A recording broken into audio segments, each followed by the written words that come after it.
The jurors are entirely ignorant, and they're looking for a person to trust. And trials in the end become contests always between good and evil.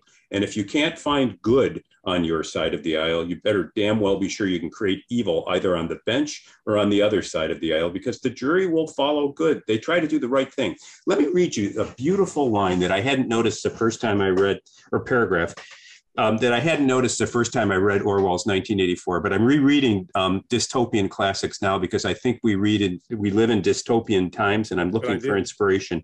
So here is what Winston Smith, the protagonist in 1984, had to say about people who were off the grid, the so-called proles. They didn't quite matter.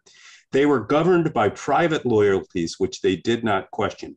What mattered were individual relationships, and a completely helpless gesture, an embrace, a tear, a word spoken to a dying man could have value in itself.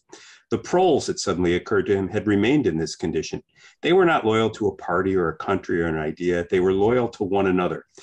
That to me speaks to our time. And that speaks to why I was so delighted to be with you again today, and why I look what I call for opportunities to create a handshake society or a handshake culture.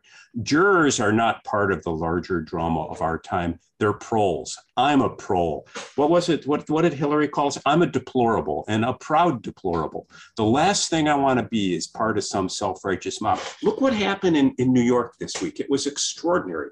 Mario Cuomo, the highest elected official of a state, was driven out of office by a self-righteous mob.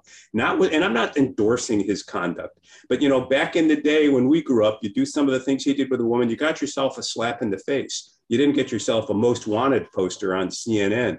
But Cuomo, the highest elected official, was driven out of state, claiming the goalpost had shifted. He didn't realize he did wrong. He did no wrong. He protested his innocence, and he quit. He buckled under to a self-righteous mob. I'm outraged by that. So, I had a podcast that with a provocative title, Andrew, you pussy.